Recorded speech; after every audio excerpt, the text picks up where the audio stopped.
All right, welcome back. It's Daybreak on Trust Television. Time to take a look at the dailies on Daybreak, and we will begin with the Daily Trust newspaper this morning. Now, the lead story on the Daily Trust newspaper, still talking about the cash crunch. It says, banks ignore Supreme Court, reject old notes. It has the riders that says, ask customers to go to CBN. Now, filling stations, supermarkets accept only new currency. Apex Bank issued 400 billion naira new notes, EFCC chair. Silence by Buhari, CBN recipe for chaos.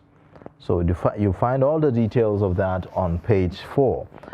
Now, you would also see above the lead story, Wike Atiku feud. PDP suspends presidential rally in Rivers State. That's on page 8.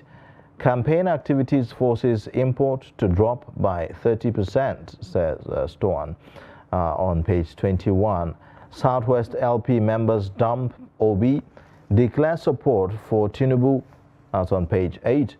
And then also you would find the pictorial there showing you President Buhari and others during the commissioning of strategic and operational equipment for officers at Force Headquarters in Abuja. And that was yesterday. You have beside that farmers, herders, clashes. Sultan haps on dialogue. You'd find all that on page 25. Kano man asked for 10 million naira to grant divorce. And that's on page 16. And then 26,500 people petition Chrisland School over students' death on page 6. Also, other stories, elections. You are being watched, Buhari tells security agencies. Odua agitators. And then you have IPOP bandits activities, threat to polls, says IGP. And also orders CPs to keep Amotekun, Ebubeagu, CJTF under surveillance. That's on page 5 of the Daily Trust newspaper.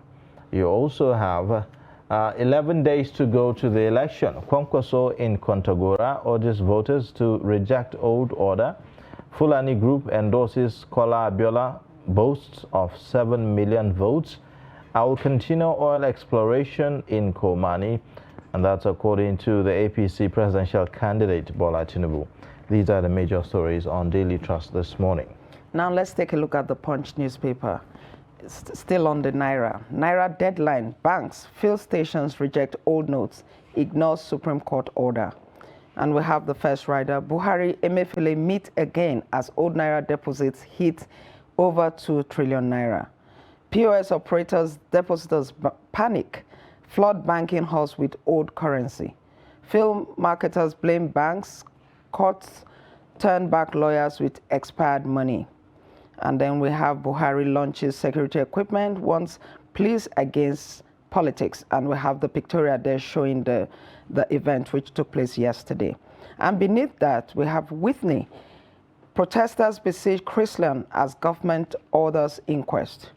AK-47 bearing pastor arrested. Policeman faces probe.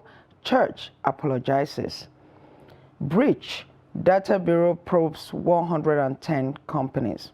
And just by the masthead, we have, I regret raising coup alarm. This is coming from Femi Fani Kayode. And then above the masthead, North will benefit greatly from Kolmani oil field, Tinubu. Share love on Valentine's Day, not HIV. This is coming from NACA. Atiku Rivers rally cancelled to prevent deaths, PDP. These are the major stories on the Punch newspaper for today. All right, on this day newspaper, the lead story says 11 days to presidential poll. All eyes on you, Buhari charges Nigeria police. It says INEC expresses concern about violent attacks on supports of political parties, says elections won't hold in 240 polling units. INEC declares it commissions finalizing issuance of 1,642,386 identification tags for agents. You also would have above the lead story Sultan, we need to douse tension. People are hungry and angry. You have also at the very top, despite Supreme Court's ex parte order, old Naira notes lose legitimacy. Court rejects old banknotes for filing cases. Vested interest resisting currency redesign, says CBN MPC member. You have maintains commercial banks mismanaging distribution process, give order on recirculation of old notes. Groups urge Buhari. So these are some of the major stories on this day newspaper today. Now let's take a look at what the Nation has on its front page today. It has a lead story still on the Naira. Naira crisis has brought anger, says Sultan. The first rider, Monarch asks president to take action. The second rider, banks reject old notes, shut out customers. And above that, we have, just beneath the masthead, we have Naira policy. Has Supreme Court ruling been complied with? This is an analysis. And then above that, we have Tinubu vows to translate Kolmani oil to prosperity. Why polls won't hold in 240 units by INEC? These are the major stories on the Nation newspaper today. All right, and on the Guardian newspaper, again, Buhari meets Emefiele, keeps mum on Naira swap. You have CBN embrace e-Naira, internet banking as alternatives to cash. Apex Bank loses 15 billion Naira to hoarding, explains how to exchange old notes. BDCs profit from Naira scarcity, a lower exchange rate for cash transaction. Ikbazu worried about cash scarcity on traders in Abia, commissioner says. Niger governor orders police to arrest anyone rejecting old notes. You also would have above that, police claim Odudua agitators amassing weapons to disrupt polls. You have unloaded gun. Church restates commitment to peace.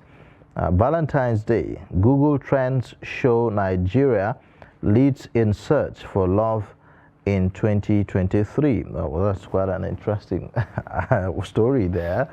You'd want to find the details to that on page 3. Ganduje, Mukhtar canvass ranching as Sultan decries politicization of farmer-herder clashes. CSO's march for removal of Bauer as EFCC chair. You'd find that on page 4. These are the main stories on the Guardian newspaper today.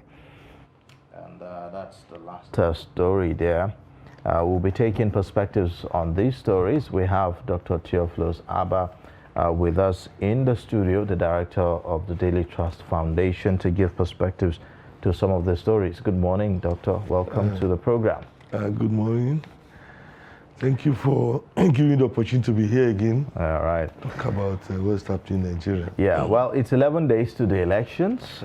Quite a lot is happening. The president seemed to be matching his words with action as to leaving a legacy of a free, fair and transparent election. Yesterday we saw him commission some strategic and operational equipment for the Nigeria police. He's also charging them to be neutral, like he has done for the up-to time. He's saying that all eyes are on the security officials, and he's ordering CPs to keep Amotekun, well, the IG rather, is ordering CPs to keep Amotekun, Abibuagu, CJTF under surveillance and the rest of them. So in terms of securing this election and making sure that we have a transparent election, do you think that all these things will be enough to make sure that we have a safe, free and fair election? We've seen attacks on oppositions in some instances. Well, I think this election will be very challenging because it's an election that is taking place in an atmosphere of insecurity. Maybe we need to qualify that because in several parts of the country, we still hear of attacks, and killings and all those. Like INEC came out yesterday to say about 240 polling units will not vote. Yes. You know. But because there are no registered voters in those polling. Yes, because there are no registered. Apart from that, you know, if you look at, you know, in recent times, you know, there are places that have been pointed as flash, areas where violence has been taking place all this while. And there are fears that in some of these areas, you know, elections may not hold, you know. Now, INEC is not saying elections will not hold there because the law is very clear. If INEC feels that there's a threat, then it could suspend an election. And then even if election holds, it could say, okay, I mean, if the number of, if the difference between the winner and the loser is not more than the number of persons who did not vote in trouble area, then they can declare the results. So all those arrangements are already there. But apart from the insecurity in the country, it is very important for the police to be neutral. Because if the police is not neutral in an election, you know, it will affect the credibility of the election. We have seen elections conducted in some states where the police were believed to have supported some political parties or supported some groups. And at the end, you read reports, especially the reports by monitoring groups. They say, look, the police saw talks carrying out some activities, but they didn't do anything. And if, I mean, an election takes place and people feel that they are cheated, you know, it could lead to riot, lead to protest and all this. All right. So that's why I'm thinking that the message that Buhari sent, you know, to the police that they should demonstrate neutrality in the election is a very crucial, it's an important message. Also, at the same function yesterday, the IGP said Odua agitators, IPOB, bandits' activities are threats to the polls. Now, what else can be done in this very short period to ensure that election holds peacefully all over the country? Well, I think the important thing is for the electoral umpire to work with the security operatives and ensure that, you see, all the flashpoints, all the area that there could be crisis, enough security is deployed. Because if you know that Odua or IPOB or whatsoever, you know that they are possible threats to the election, it means that you have to deploy security in those areas, not to go and begin to arrest them, but to ensure that these threats don't, I mean, there's no violence in those areas. I think that is the important thing, you know. But then INEC has a lot of challenges, especially the issue of logistics. I don't know, I've not read the story. I don't know if it talked about it. The issue of logistics. You see, we don't want to show whereby on the election day, especially the presidential election, some communities will say, oh, we did not receive ballot papers, or, I mean, INEC officials are not on ground. And also, in terms of logistics, a lot of things need to be put in place so that people are not disenfranchised on the election day. While talking about the logistics, I think from there we'll go straight to the Naira crisis at this point. I mean, you know, INEC had earlier complained, and when he met with the CBN governor, that this Naira crisis could also cause problems for him during the elections because there are some people he will need to pay and all of that. And the lead story of the Daily Trust says banks ignore Supreme Court, reject old notes. Until now, there's still the crisis of the new Naira notes. What do you make of that? Well, my own take is that, you see, the new Naira note was a political decision. And I mean, it's the CBN that has the rule, you know, to implement or to dictate monetary policies. It's not just the court, you know. So we expected that the CBN would come out to say, well, this is what the Supreme Court has said, we are going to, I mean, implement it. And then the cash, the old notes, old in quote now, that they've amassed, you know, the governor's forum say confiscated, you know, they are supposed to, we expected that CBN will push these notes to banks and say, look, obey Supreme Court orders, begin to dispense these notes in your ATM machines. If the CBN decides to say, okay, we are going to give banks these old notes to dispense to customers, if you walk to an ATM machine and you can withdraw cash in the old notes, then people will collect it from you. I mean, business people will collect it from you. But in this case, we are not seeing the ATM machine dispensing the old notes. So if they don't dispense the old notes, it means that the old notes have not been brought back to circulation. And so it is the decision of the CBN who should take that step, obeying the Supreme Court orders. If the CBN does not do it, if the CBN does not obey the Supreme Court, then there's no way we can, come out of this current crisis. Well, the president also promised that, also asked Nigerians to give him 7 days to address the situation. It's past 7 days. The president hasn't said anything. And then we have a situation where in some states, the banks are not collecting the old notes. Service providers are rejecting it, whereby we have some other states where the governors are shutting down people who are rejecting it. So what do you make of all of this? But like I said, that you see, the governors are political leaders. It's the CBN that will give the directive that, look, you have to start collecting these old notes. And this CBN must take that first step by giving the old notes to the banks. If a bank goes to the CBN and says, look, I need money for my ATM, to dispense to my customers, give them the old notes. And as soon as Nigerians see the old notes coming out of the ATM machine, they will start collecting it. But right now, we don't have the new notes, don't have the old notes. So there is confusion. You also have even the courts rejecting the old notes. Even the court, so okay, I think there's a rider here on this day newspaper that says court is rejecting old banknotes. It's an irony that the court the Supreme Court declared that, look, the old note should be in circulation, and then even the court is rejecting it. So I'm calling on the CBN, to do the right thing. You see, it's good to go cashless, but I've not seen any society where people are denied of access to their phone because of a cashless policy. There's no society where, I don't know, even in developed societies. So the CBN is blaming this on hoarding by some persons. According to the now, if people are hoarding, EFCC chair, he says 400 billion naira new notes, cash, have been issued to banks. Yes. So, where is that 400 billion naira? Now, the issue is that the CBN collected over 2 trillion, is that not? And pushed 400 billion into circulation. Now, if you put 400 billion into circulation and there's scarcity, it follows that people will keep whatever they have with them. If you have a new naira note, you may not be willing to spend it. You may just keep, because you are not sure. If you go back to the ATM machine, you will find the new naira note. Okay, now this is not about people, it's about the banks. It's about the banks. It's about, you see, I'm thinking that the CBN did not project what could happen if it took that decision.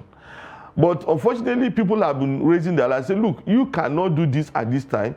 You cannot do it because this is going to lead to so and so implications. But don't you think that if the CBN goes ahead to print the over 2 trillion that they have taken in old cash and print out the same new cash of more than 2 trillion, isn't it going to defeat the whole essence? The whole idea is to reduce the amount of cash in circulation, isn't it? You see, economists have said so much about it. You see, you don't do this thing in a rush.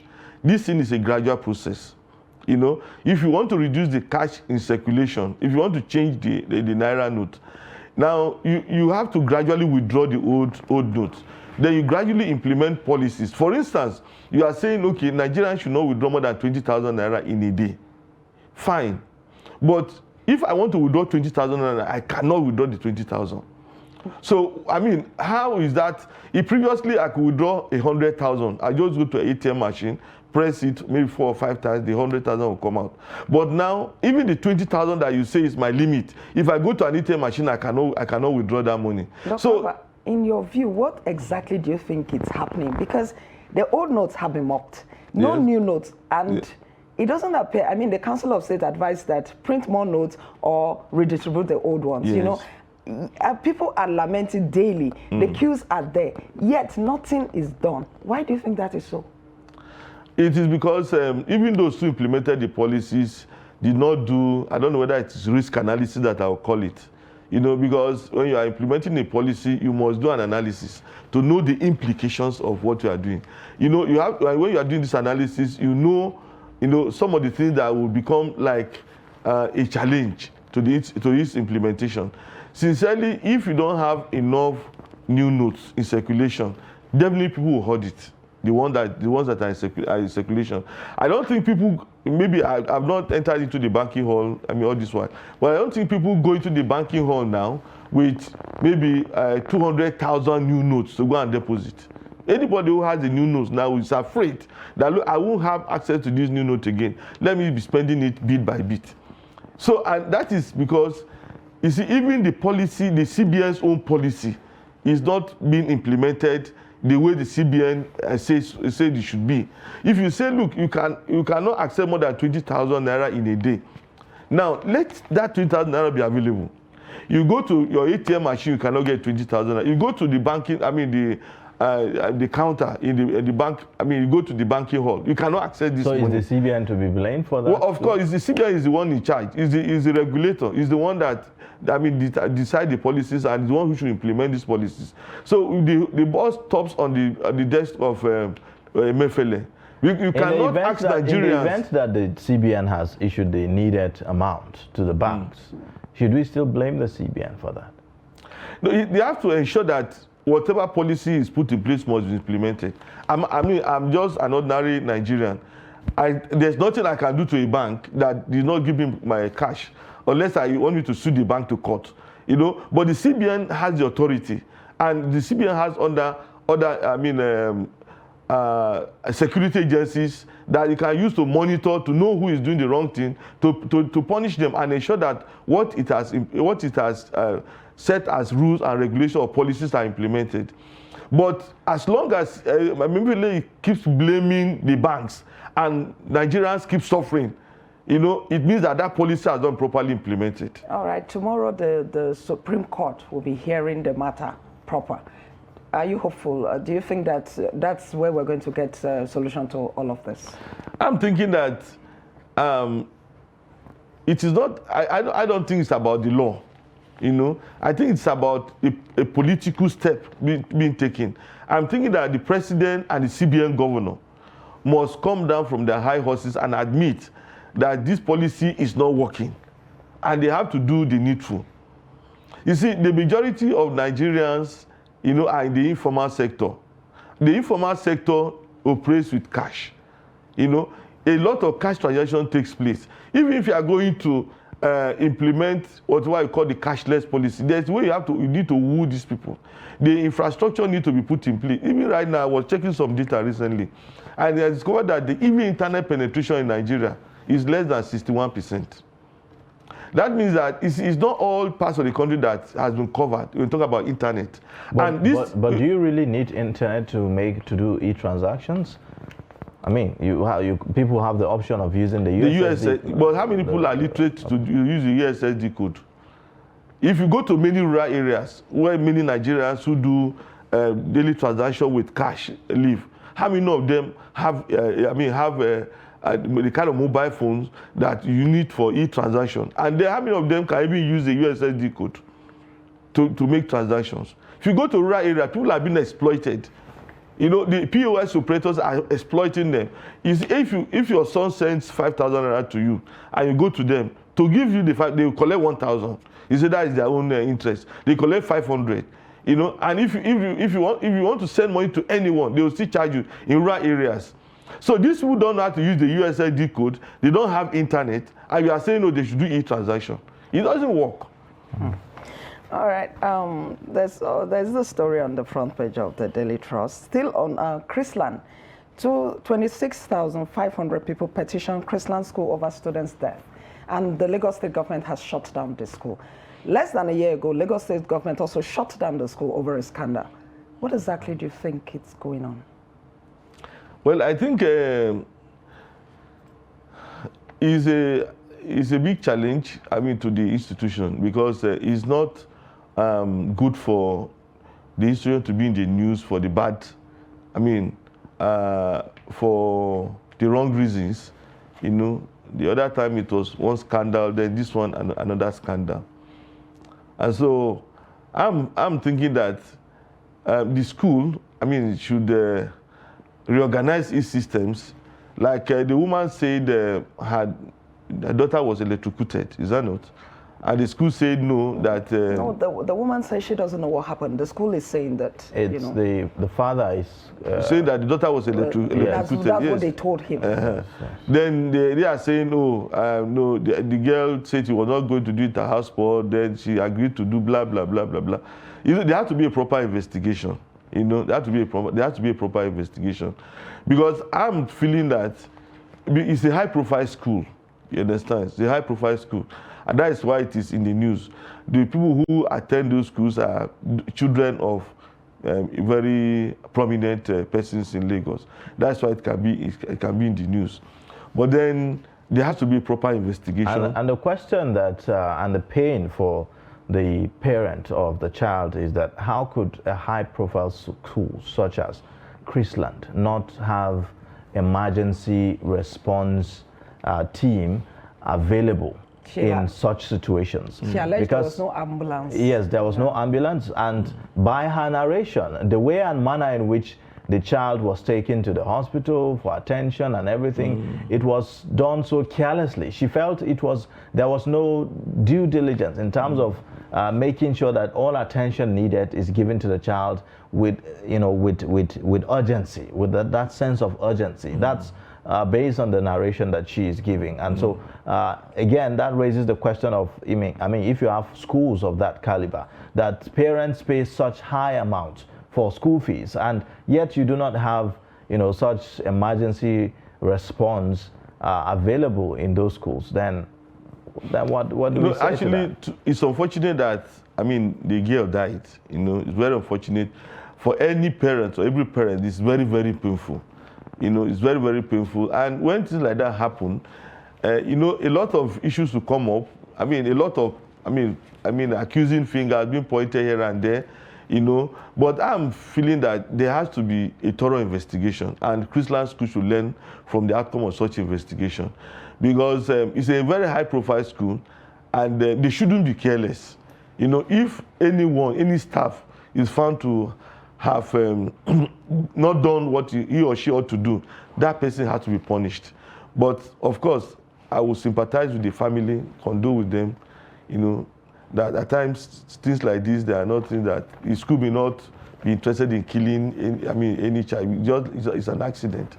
Okay. All right. There's a story of interest here that I would like for us to just talk about before we leave. It's on page 16. It says, Kano man asked for 10 million naira to grant divorce to his wife. So you have this El Arbarka, she's called, I don't know what to say, social media sensation or what. She's called El Arbarka, and she's demanding for some money from her husband to celebrate her birthday, and he refuses to do so. And now they are in court over the matter. He refuses to give the money for birthday, and she decided to pour cold water on him, according to the story. And when she did that, the police arrest her. She's now in court, and she's facing trial. And she is now seeking divorce. And the man says, well, I can't divorce you unless you pay the sum of 10 million naira. It sounds quite hilarious. According to him, that 10 million naira is what he spent during the marriage preparations and everything. Should you ask for what you spent during marriage? That has been spent, right? Well, exactly. And you married her. She has stayed with you for a while, so... Well, it's an interesting story. We'll see how the judges will look at the case. Because, if you spent money during your marriage, to a woman, of course, the money is gone. You can't go back to the, dressmakers. You can't go back to the food vendors and all those to go and collect the money. It's not possible.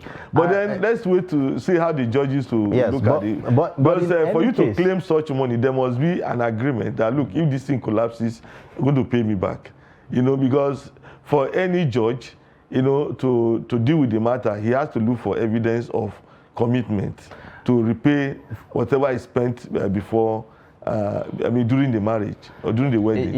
In any case, looking at the very reason why they are even in court, to start with, the very reason why this whole birthday issue, right? Isn't that so trivial to have caused such litigation in court, between a couple, things as mundane as money for birthday. Well, I think if the man decides, I'm not giving money for birthday, is that enough really to now begin to make trouble? Actually, maybe the culture, the culture that we have inherited, I don't know whether it's inheritance, but there's this culture of showing off. This is my birthday, my husband spoiled me, my husband bought a new car for me, my husband took me to Paris on my birthday. Social media social media thing is it's like an influence. And I'm thinking that marriage is much more serious than, for that kind of a thing. If you are married, it's a lot of commitment. It's not a time to show off and say, look at what my husband did for me, look at what my husband didn't do for me. My husband didn't buy me a birthday cake, so I'm not doing it again. He doesn't love me. I think marriage is much more deeper than such a temporary or one-day pleasure and things like that. Well, not to say that giving gifts for birthdays is wrong or is bad, but at least I think that there should be some moderation to it, isn't it? Of course. You give gifts, appreciate each other, and another way of saying, oh, I thank God for your life, that you are alive, and all this and all that. It's good. But it shouldn't break a marriage, a relationship. Well, especially since today is Valentine's Day. Okay, it's true. A lot of people will be looking forward to celebrate Valentine's. So give I hope nobody will get angry and ask for divorce because there's no gift. Or pour water on the husband because there's no gift. So that's the thing now, that people should understand that, well, yes, it's important to celebrate each other in love and the rest of them, but there should be some moderation. Let not everything be anchored on it as though if this doesn't happen, then, if your spouse doesn't take you out, then the marriage is going to end. Or if he doesn't buy Valentine's gift, then the marriage is going to end. A gift doesn't need to be too expensive. It's just anything that you think the woman or the man will appreciate. Is that not? I think men are the ones who have to give. Yes, that's written. So whatsoever that is written. The woman will appreciate. Is it only men that wants to give? Well, the women too should give, but the one that the men should give is written. On a day like this, men are all guilty. So that you don't become too guilty. You just do something. All right. Well, thank you so much, Dr. Abba, for joining us on the newspaper review for today. We look forward to having you again. Thank you very much. Thanks a lot.